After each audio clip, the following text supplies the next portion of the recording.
Is your team not performing well? Is morale low and turnover high? Are you falling further behind the competition? I'm here to help. I'm your host, Shani, and this is the Leadership Show, where business strategy and culture finally meet, and we make the long-awaited shift from rhetoric to results. I promise I'm not your typical boring leadership consultant, and I will help you get your shift together. Let's do this. Hello, Leadershifters, and welcome back to the Leadership Show. I am joined today by Christy Noel, who is joining us today from Manhattan Beach, California, which is one of my favorite places in the country. Oh, thank you, Shani. Yes, thank you for recognizing my town. It's pretty beautiful here. I can't complain at all. It's phenomenal. So Leadershifters, let me just give you a little background on Christy and why I'm psyched to have her on the show today. So Christy is a brand strategist and marketer, and that is relevant for anyone in any organization. Even if your functional area isn't marketing, there's no one that isn't touched in some way by the marketing and branding of the product and service or service that your company or organization is involved in. Christy is also a budding author. She's got a book coming out late this year or early next year that she co-authored with her father called Your Personal Career Coach, and it's full of stories about how to be successful in careers and shared with from 25 other folks, and is going to be really interesting. And the other thing I think is really admirable about Christy is she is a former Ironman athlete, and that takes a type of discipline that I personally find inspiring. So welcome to the show, Christy. Thank you, Shani. I'm really happy to be here. Thanks for having me. My pleasure. So before we get started, I want to explain why I am dressed a little more casually today than I normally am. I don't know if you can see it fully in the screen, so I'll sit up a little bit. I have a shirt on that says, I love Twitter Dublin. Before my call with Christy, or my interview with Christy, I was on a call with my contact at Twitter Dublin. They're one of my big clients. And so I wore this shirt as part of Team Spirit. And as I was going to change the shirt to do the podcast, I was like, wait a minute, we're going to be talking about branding and marketing. And, you know, if nothing else, Twitter is a huge brand success story and they're in the marketing niche. So I thought, you know what, this fits the theme of today. I'm going to keep the damn t-shirt on. I love it. Good. So, you know, when we talk about leader shifting, it can encompass a whole lot of different variables. Leaders have to shift their strategy and maybe execution tactics and their team composition and their mindsets and so forth. And an area of business that I think has really made a huge shift over the past 10 or so years is branding and marketing, which is obviously your wheelhouse. So let's start off with just what are some of the biggest shifts that you help your clients navigate from a branding and marketing perspective? Sure, happy to, Shani. So if you think about marketing and branding, and especially if you go back, and it was really advertising. It was just, how do I get my product or my service out there and let people know that they need to buy it, and what's the price? And it was often a commodity, you know, I'm just going to see what's available and I'll buy, you know, which is the best value or the best price or something. And people don't necessarily look at brands that way anymore. They want a relationship, and that's where I think brand really comes in. It's, who do I feel really good about, whether I'm buying this refrigerator or I'm having a coach, you know, help me. I need to know that there's a connection there from an emotional level. So the branding has really come into play, which is why you see large corporations on social media trying to create a relationship with their consumers through, you know, Twitter or Instagram or whatever social media platform it is, because it's all marketers and branders have to know that and go in with that shift of the mindset to know it's not just about having the best product or the best price anymore. You need to, you know, establish relationship, because nobody wants to do business with somebody they're not, you know, they want to feel good about their decision, and that's an emotional decision more than it is about a price point or a features and benefit set. Absolutely. And do you still face any resistance to digital marketing or mobile marketing, or do you think that the resistance to that is long gone? I think the resistance is gone. I think how to best use it is still a learning phase for some corporations and some personal brands and people. It's, there's so many social media options, and they each have a different niche and a different, strategy behind them. And so Sure. it's often, do I do all of them? And do I do all of them only so well? Do I focus on a couple of them and do those really well? The larger corporations have the ability of having a social media department, and so they probably have people focused on each one of them. For smaller companies and individual brands and solopreneurs, that's a little more challenging. So, and the algorithms are constantly changing, so trying to stay on top of that is more challenging. So I think everybody knows they need to be in the game, but being, winning the game or being really good at it, that continues to be a challenge. And quite frankly, we don't all know the mystery behind the algorithms, so we're kind of, learning and just you think you finally kind of like figured something out, and then they shift it. So it is a bit of a challenge, but I don't see that the resistance for people getting into social media these days. It's just, how can I best use it, and what's my own strategy for being successful in it. It's funny, as I listen to you talk about algorithms, after talking about personal relationships, it almost seems counterintuitive that here we are trying to have personal relationships, yet they're managed through algorithms.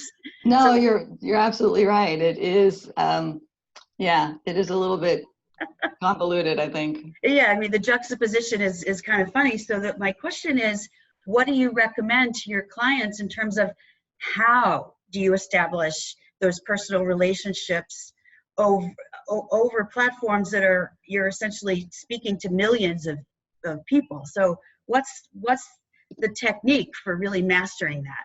Yeah, no, it's a fair question. And I would say it's one thing to share information, and that's what I think everybody's good at. It's the dialogue beyond that becomes the challenging part and the time-consuming part. So I understand why that can be challenging.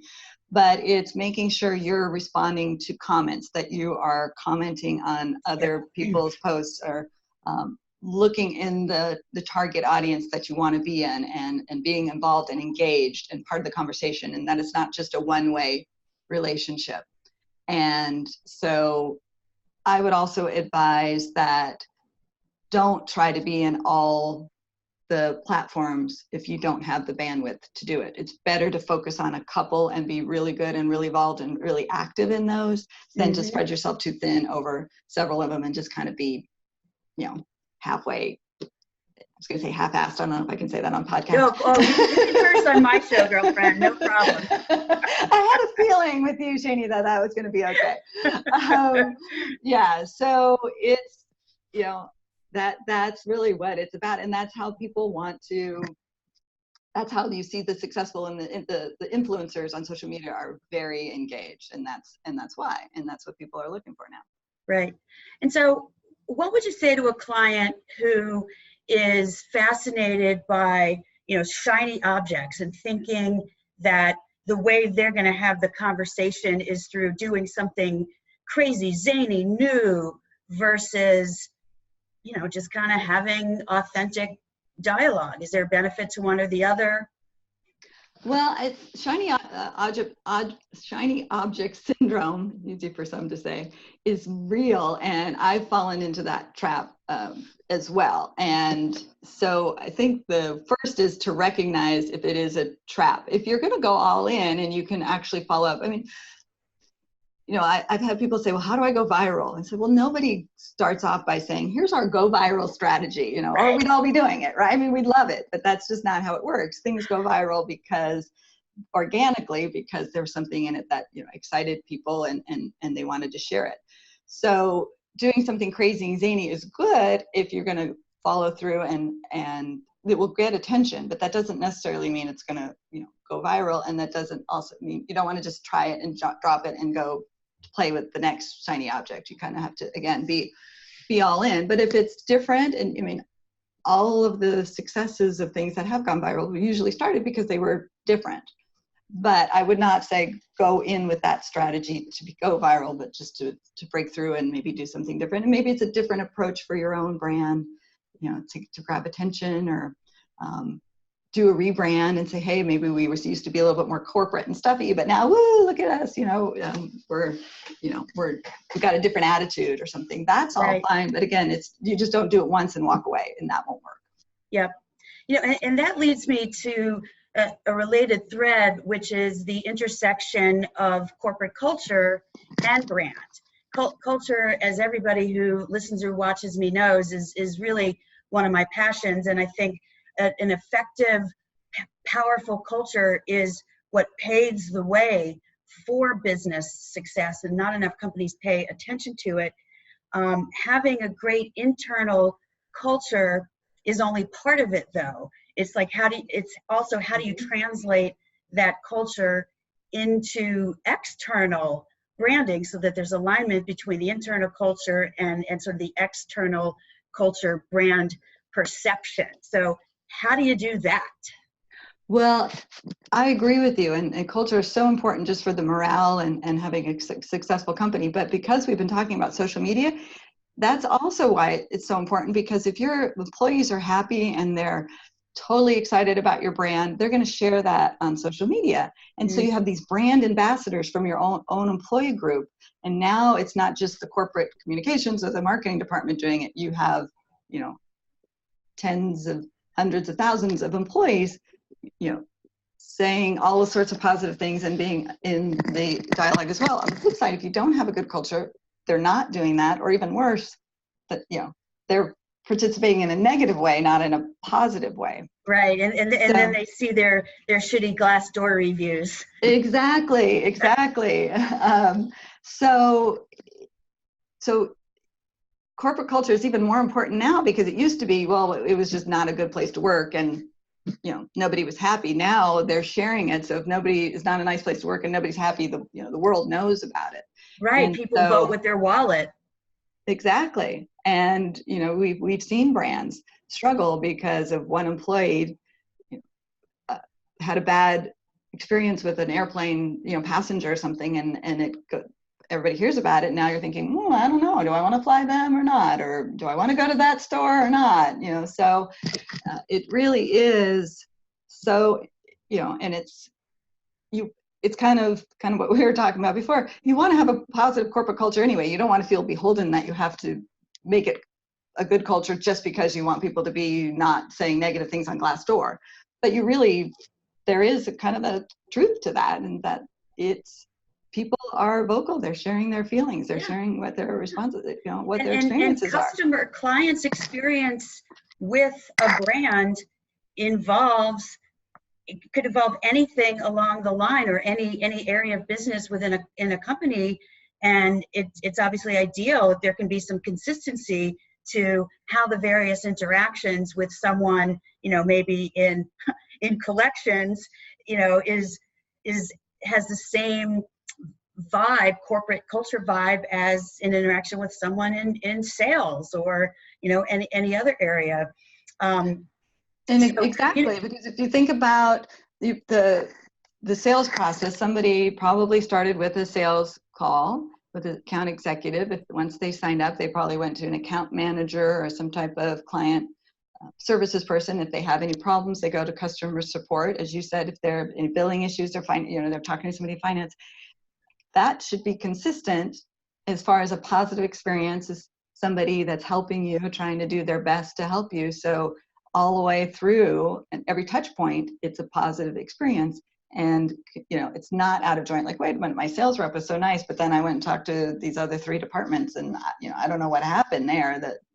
And it's not that hard to do it right, and it's really easy to screw it up and make it Absolutely. So leadership, just let's pause and really underline the importance of this, and the communication that is not just between you and customers, but also has to take place internally to match the impact you want to have on customers. And I'll give you just a quick example. One of my best friends was hired some years back by a very large bank, financial services institution that had done a bunch of different mergers, and they did something really smart because they realized that they had customers who were getting communications, both written and email communications, from 3 or 4 different business units that were all under, the big corporate umbrella, and they had different messaging, they had different tones, and therefore different branding, and that is confusing as hell for the customer. And on top of it, a lot of the communications were legalese speak, which was not consistent with the brand that they were trying to build through all these acquisitions. They were trying to build a consumer-friendly brand, and even though it was a big bank, friendly interactions with your local bankers, and they were trying to really give off that vibe of, we're approachable, we're friendly, and yet a lot of communications they were sending out to their customers were full of all this bullshit legal language. So totally inconsistent. So they hired her to overhaul all the communications, not only get rid of all of the duplications and overlaps, but also to put some of that legal stuff, which can be necessary in a high regulated industry, into plain language. So, if you're not thinking along those lines about how to overhaul communication internally and externally to align your brand and your culture, you're missing the boat. Yes, I couldn't agree more. And if you look at companies that, especially if they have videos, maybe they have videos about the company or the product, and they're fun and lively and lighthearted, and then, as you say, but then I get this, notice that's legalese, and I don't even know what, so, and that part goes through your social media too. What's your tone of voice in your social media, in your corporate videos, in your communication? There's ways, if you're lighthearted and fun, you can still talk about legalese, at least opening it up with that lighthearted and fun, and then you could even say like, oh, hey, sorry, this is a legalese, piece of, we have to do this. So, and we know it's going to be boring, but hey, get ready, strap in and read the legalese. It doesn't have to sound like, the corporate attorney wrote it and nobody else touched it. So there are ways to still do your financial information or your corporate information or your legal information and still be on brand. You just might have to be a little bit more creative. Yep. So let me ask you one more thing, which I know is a hot button to this day, which is ROI on marketing efforts. Oh, yes, indeed. Yep. I mean, obviously there's lots of different metrics and data that can be gleaned from, social media interactions and so forth. But how do you recommend that, your CMOs that are clients present that to the C-suite to prove that the marketing dollars that they are spending are yielding fruit? Yes, the age-old challenge of marketing dollar ROI, and it becomes even muddier when you throw in social media and some of the organic work that we do through SEO and things like that. So what I would say is it's never going to be a perfect ROI. But there are other metrics you can track. You can track engagement. You can track your web stats as visitors and clicks and likes and stuff like that. If you do paid advertising on social, then there are some metrics there. But I think it's something like, even in social now, what we have done historically is we look at that as one of several touch points. It's not the conversion point, and it's not we can generate a lead, but that doesn't necessarily go straight to a sale on social. There's still several touch points, but it's an opening often for awareness. And that's the approach that I think most CMOs have to. If you're looking to have a perfect model with an Excel spreadsheet that's going to show some dollars on this, that's going to be challenging. It's just all part of the marketing mix. And so your overall ROI should, fall into the numbers, or if it's a percentage of sales or however you create your marketing budget. But you need to be doing it. You just can't necessarily say, well, we responded to, all those tweets and therefore we created X number of sales. It just doesn't happen that way. Yeah, but I mean, it's never going to be a factory where we can measure the exact return on investment or return on asset in the same kind of scientific way. Yeah, I mean, it does. The nice thing about social media is they do give you all sorts of metrics to measure, engagement and shares and likes and things like that. So you can show growth. You can show, I've said engagement 17 times here in the last 30 seconds, but it's true. Well, but that's what it's all about. That's what you're measuring. And you can use that information to see what resonates with your audience. So if videos do well, or lighthearted jokes, or funny gifs or pictures or something, and you can use that to align your strategy more so that you get more engagement and all that information to, again, take another touch point to hopefully lead to the sale. But it's an investment that you have to make, and that you can, whether it's staff or time or a consultant or an agency, but it's not something you can avoid, even though you can't have the perfect. Yeah, got it. Number. So I want to shift a little bit here and talk about your Ironman experience. And one of the reasons it interests me so much is, first of all, just the discipline that it takes to train for those things is doesn't even seem human to me. So, Thank you. I'm in awe. And, sort of thematically, having some balance between work and your other life is so important. And I think not enough hardcore career people have something that they're really passionate about outside of work. So I'd love to hear sort of how you got into it and how you managed, to have a senior level career and devote the time it takes to train for an Ironman. So, well, I can talk about this all day, so thank you for bringing it up. I got into it because of pretty much what you just said, Cheney. I was working too many hours. I had a gym membership that I wasn't using or going to. And I called up a friend of mine, and she had moved to Seattle and told me about this female triathlon series that was in Seattle. And I said, you know what? The only way I'm going to get out of the office is to have a goal. And so signing up for this triathlon is, I think, going to be my goal. So it'll have really force me to train. So we did that together. Okay.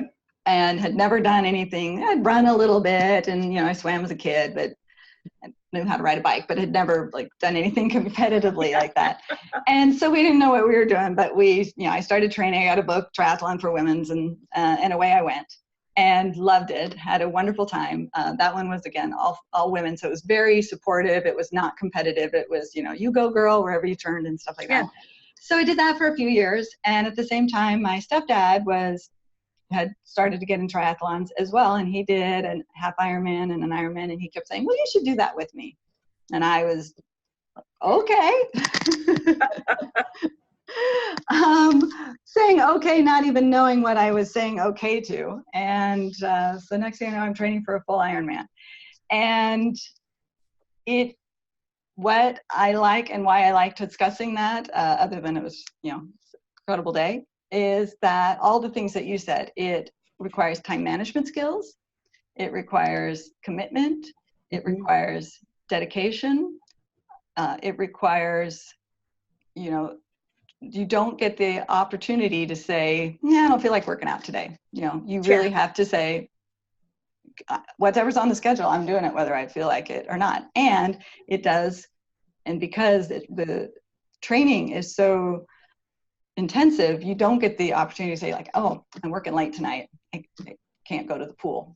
That it has to be pretty big to keep you from out of that, because you're going to be showing up at the starting line of an Ironman if you're not trained. It becomes dangerous. So did you find yourself more effectively managing the time you were at work so that your productivity skyrocketed? Yes, exactly. And that did help me, because I could get distracted and work long hours, but I wasn't always productive in those hours. They were just, hours spent there, and then I'd work and get something else. So I was really forced to say, okay, I've got to be at the pool by 9 o'clock. So I've got to be out of here by 7 o'clock to make that happen. What needs to be done, and make sure I got everything done off my to-do list. So it has improved my time management skills, not just for training, but for being focused at work, and realizing that there's only so many hours of focused days. You can put it into 4 hours or 8 hours or 12 hours, but you're still probably only getting, those same number of focused time. So it's, right. Well, what is it? Is it Peterson's principle or something like that?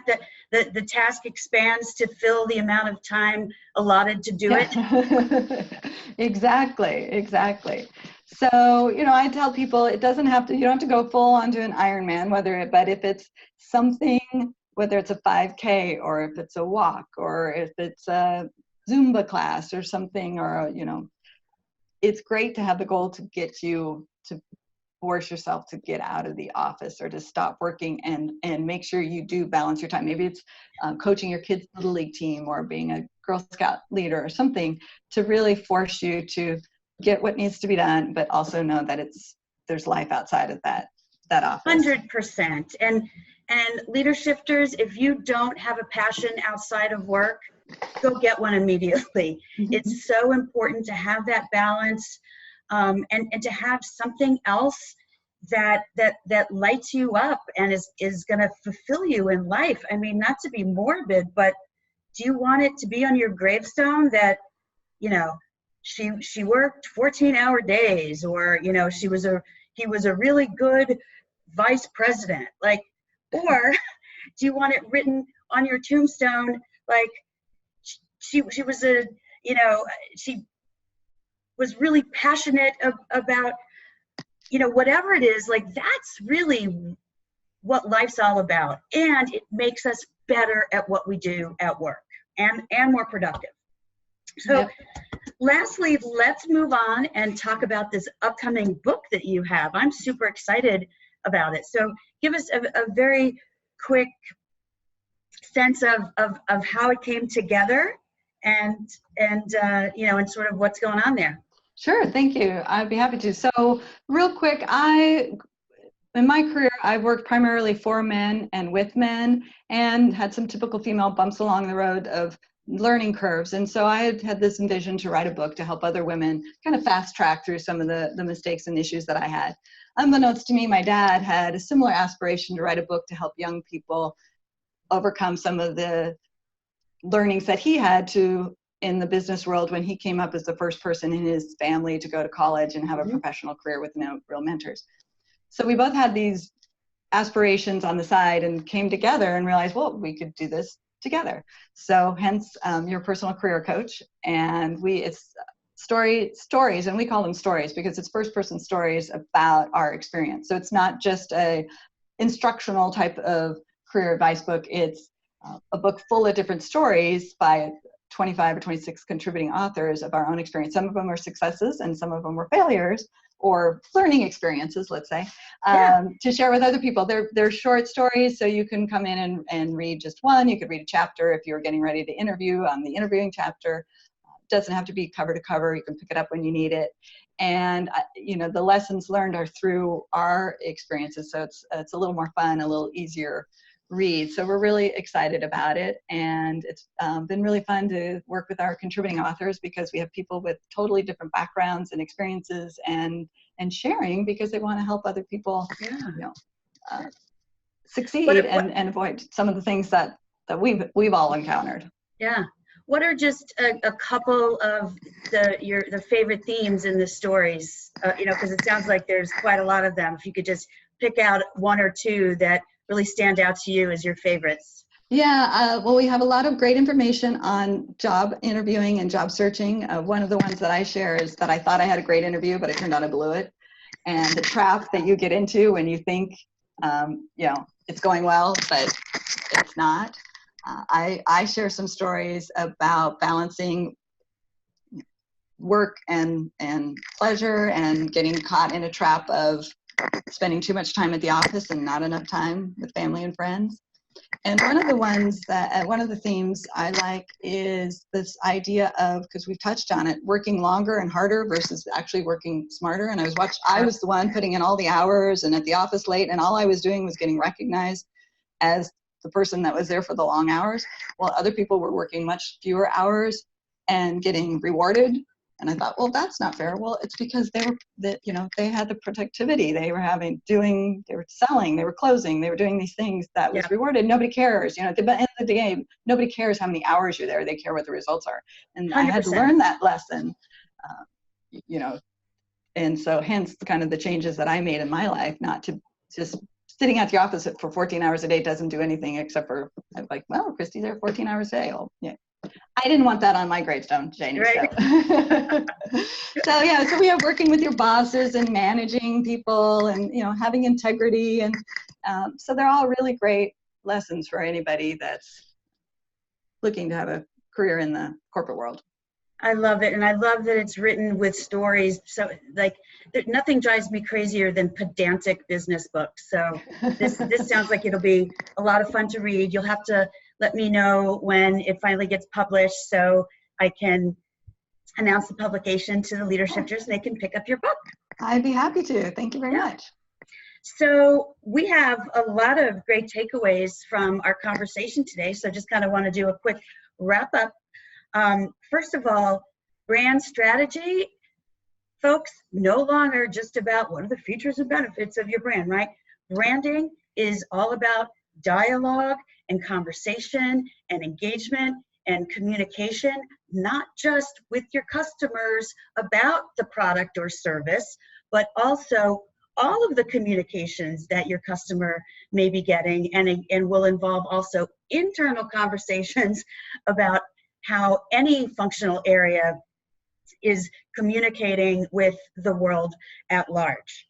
I thought it was also interesting when we talked about, I like that you called it shiny object syndrome, and that while sure, that could be a winning strategy that goes viral, but it's not something that you can ever predict, and that really the best strategy is to be on brand and keep having those conversations, and the authenticity and the sort of vulnerability that you show as a brand, like that's actually what tends to garner consumer loyalty more than some cool filter or something like that.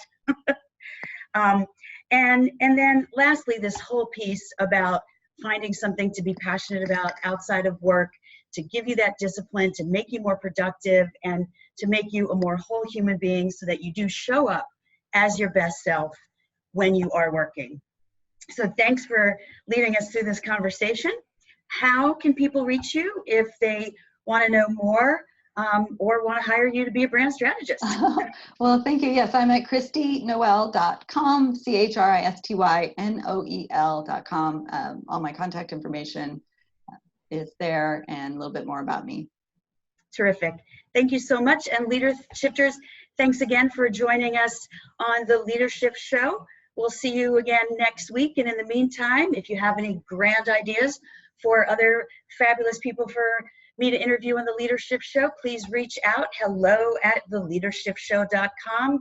And of course, all of our various and sundry social media outlets where we hope we are generating fun dialogue and being on brand, which for me is all about fun and irreverence and practical business tips. So love some feedback on that whenever you have it.